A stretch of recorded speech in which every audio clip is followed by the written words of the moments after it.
नक्की विकासाची घडी तर बसवायची आहे, पक्षाची घडी बसवायची आहे. शेवटी सरकार पक्षाचं असतं, पक्षाचा अजेंडा घेऊन आम्ही लोकांच्या समोर जातो, विकासाचा अजेंडा घेऊन जातो.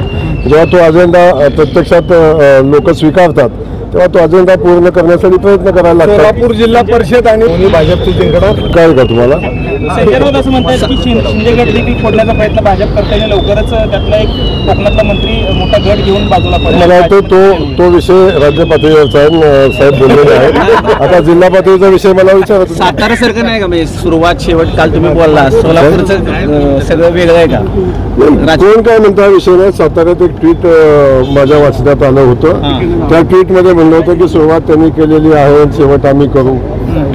मी तुला ते सांगितलं की आता सुरुवात त्यांनीच केलेली होती आणि शेवट नियतीने केलेला आहे.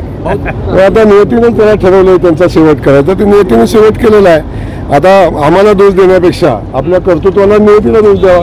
तुम्ही वाळूच्या संदर्भामध्ये भूमिका स्पष्ट केली आहे, मात्र झालेला आणि वाळू चोरी आणखी मी तुम्हाला पुन्हा एकदा क्लिअर सांगतो, या जिल्ह्यामध्ये कुठल्याही वाळू तस्कराची मस्ती चालू देणार नाही.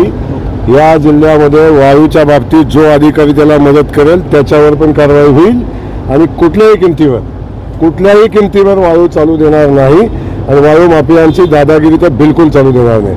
त्यात कुठलीही राजकीय शक्ती आडवी आली तरी सुद्धा ऐकणार नाही.